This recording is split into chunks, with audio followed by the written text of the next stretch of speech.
Matapos ng isang araw na katahimikan ni Sara Duterte, nag-react na siya. Nagsalita na siya. After isang araw na no comment, nagsalita na siya tungkol dito sa kaso nato. Panoorin natin yung kanyang statement. As usual, panoorin natin.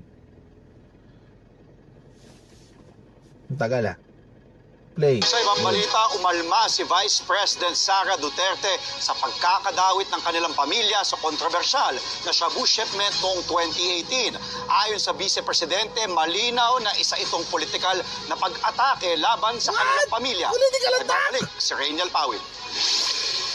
Political harassment. Ganyan inilarawan ni Vice President Sara Duterte ang pagkakadawit sa kanilang pamilya sa umano'y shabu shipment noong 2018.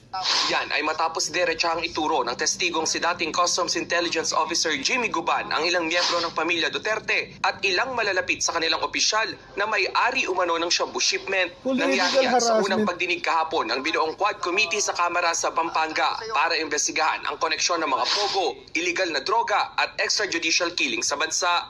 Tuloy-tuloy po akong dinodoro. Jimmy, pag binanggit mo ang pangalan na to, pag binanggit mo to, mamamatay ka. Alam niyo po ba kung sino yung mga tao na ayaw niyang ipabanggit? Si Pulong, si Mans, si Michael Yang. At ang sabi niya pa, mga kaibigan niya ni Bini, Antiporda. Magkakasama yan, hindi mo ba iisang pamilya yan? Palagi yan sa Malacanang. Ayon sa Vice Presidente, malinaw na political attacks ito laban sa kanilang pamilya. Nakikita niyo naman, lumabas siya nung umalis ako sa DepEd, lumabas siya nung nagsasalita na ako kung anong dapat ginagawa natin para sa ating bayan. Dagdag ni VP Sara ang kapatid. Correction, VP Sara Duterte. Correction, para lang alam mo, etong kaso na to ay existing na 2017 pa lang.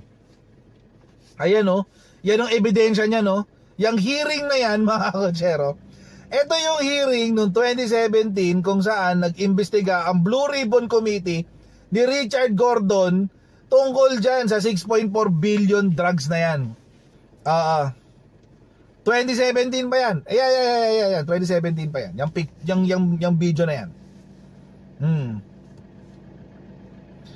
Hindi yan political harassment. Kung political harassment yan, isa lang ang reference natin. Dapat katulad yan sa ginawa ng tatay mo kay Antonio Trillanes at kay Laila de Lima. Yun ang political harassment. Mahiya-hiya ka, VP Sara, sa pag-claim ng political harassment. Hindi ba kayo nakaka-experience ng political harassment ever in your life? Not like what your father did to his political opponents during his administration. Wala pa sa kalingkingan. Kung gusto mong makakita ng totoong political harassment, balikan mo yung ginawa ng tatay mo kay Laila de Lima. In fact, hindi pa nga na-experience ni VP Sara Duterte kung paano yung pinagdaanan ni Laila de Lima, paano magiging political harassment.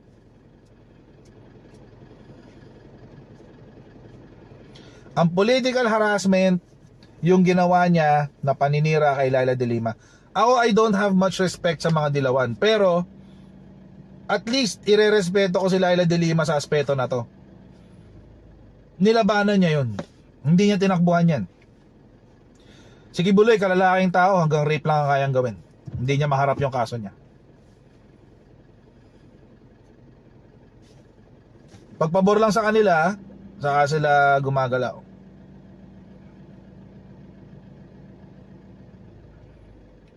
Yun ang political harassment, VP. Baka nakakalimutan mo. Yun ang tunay na political harassment.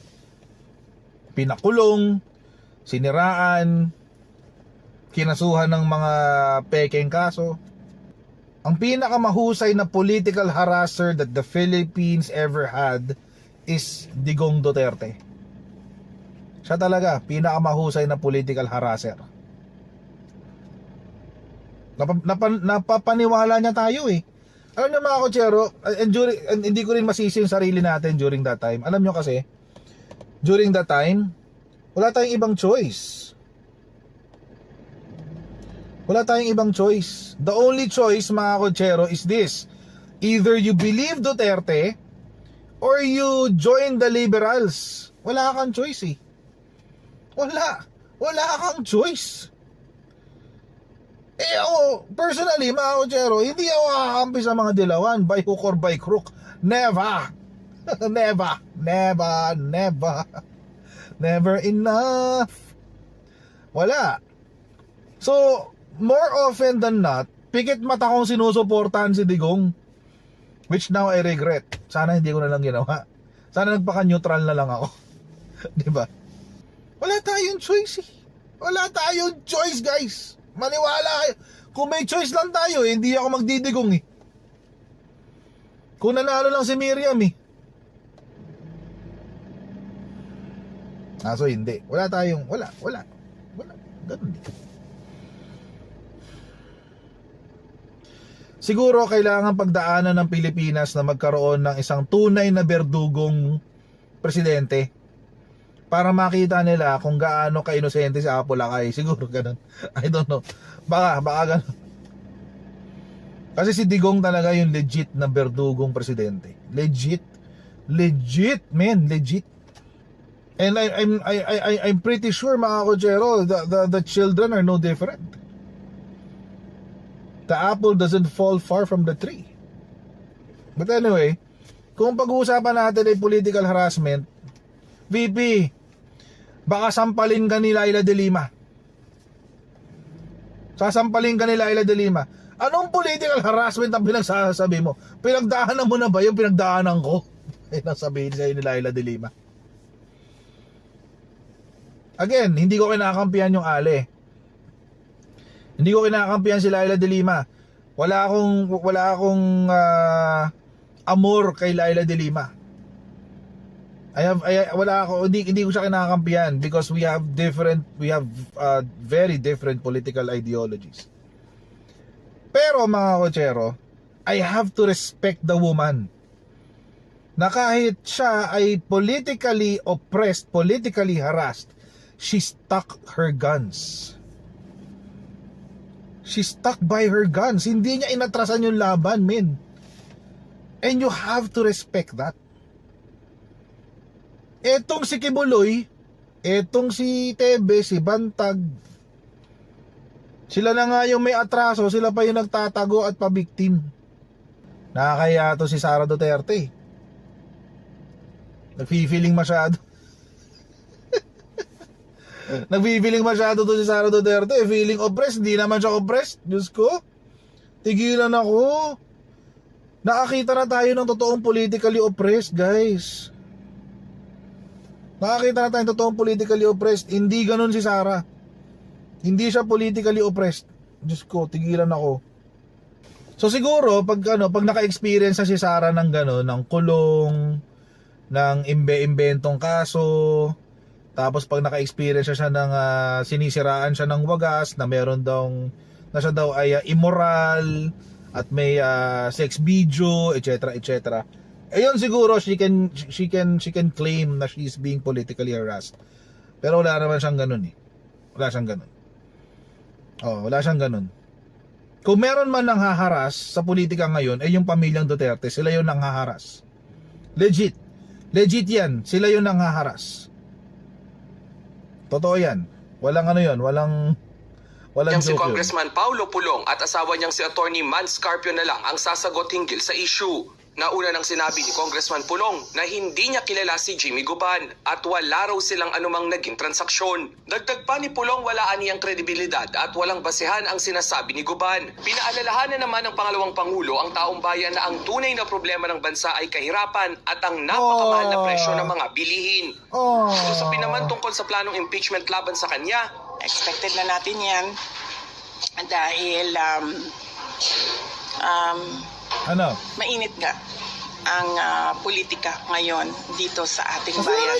Lagi namang pinapag-usapan among members of the House of Representatives ang impeachment at naririnig naman namin lagi yon base sa mga sinasabi ng mga kaibigan doon sa loob. Nang tanungin naman ng bise sa estado ng relasyon nila ni Pangulong Bongbong Marcos, Wala akong label Walang sa label. relationship namin ngayon. Hindi na kami nagkikita. It's Hindi na rin complicated. kami nagkakausap.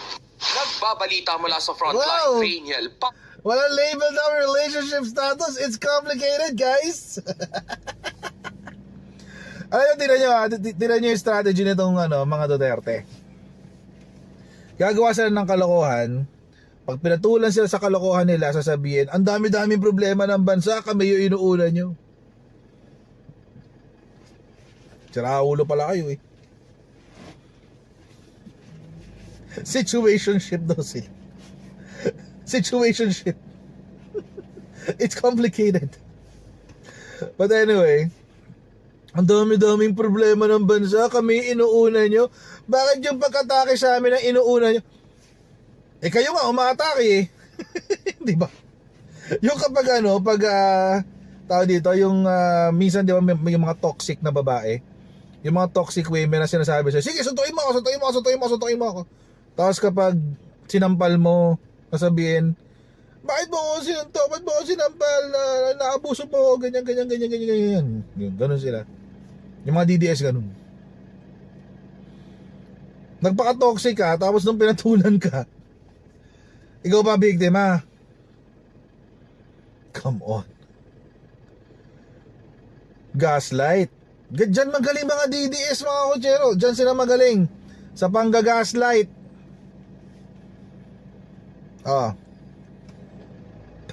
Diba? Bibira ka sa administrasyon. Bibirahin mo yung presidente na katulad mo had the biggest mandate from the people in all of election history. So sabihin, marami siyang followers. Marami siyang supporters. 31 million. To which, binudol mo yung 31 million para iboto ka rin. At dinagdagan mo pa ng ilang hundreds of thousands. Kaya nag-32 million ka. Di ba? Ganun lang mga simple yun eh. So ngayon, magtataka ka kung bakit magagalit sa iyo ang tao? Magagalit sa inyo ang tao? Binudol nyo eh. Binudol nyo. Alam na naman matuwa sa inyo. Binudol nyo na.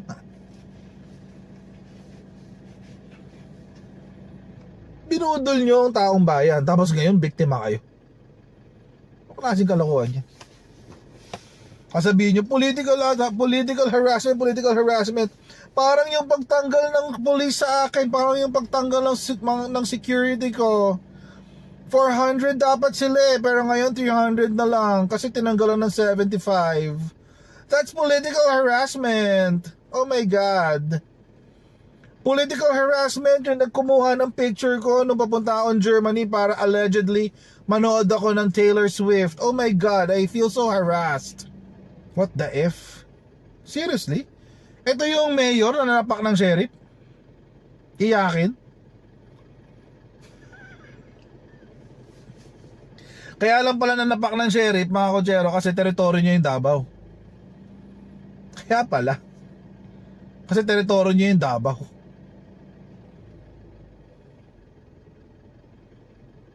Sasabihin, merong security breach na picture ako sa airport nang papunta ako ng habang bumabagyo.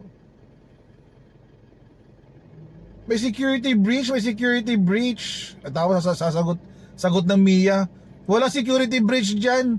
Pasahero yun, nakunahan ka ng picture. Pasahero pala. Nakuha ng picture, tapos sinisi niya sa CCTV. Ungas din eh. Hindi ko na nakikita kung ano yung impressive sa mga ginagawa ni Sara eh. Dati bulag na bulag pa ako dyan eh. Pero ngayon wala na. Lalo nung nakita ko na wala siyang achievement sa DepEd for 2 years. My God. Waste of my vote. Marami ako niregret na ibinoto eh. Si Loren Legarda, si Robin Padilla. As far as sa mga nanalo is concerned Loren Legarda, Robin Padilla. Pero ito si Sara ang pinaka siya siguro yung pinaka nasa rurok ng regrets ko. Oo.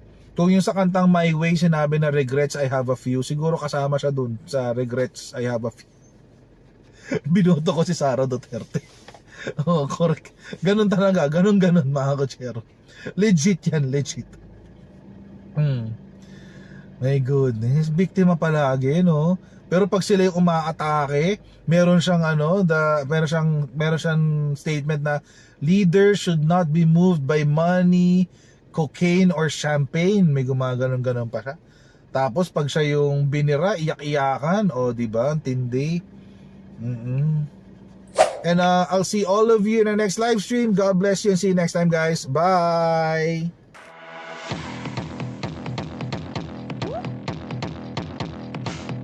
Pag ganun, huwag natin gawing tanga mga Pilipino. Mas maganda kasi nasa lugar ka ng tama kaysa yung pinipilit mo yung pagkakamali.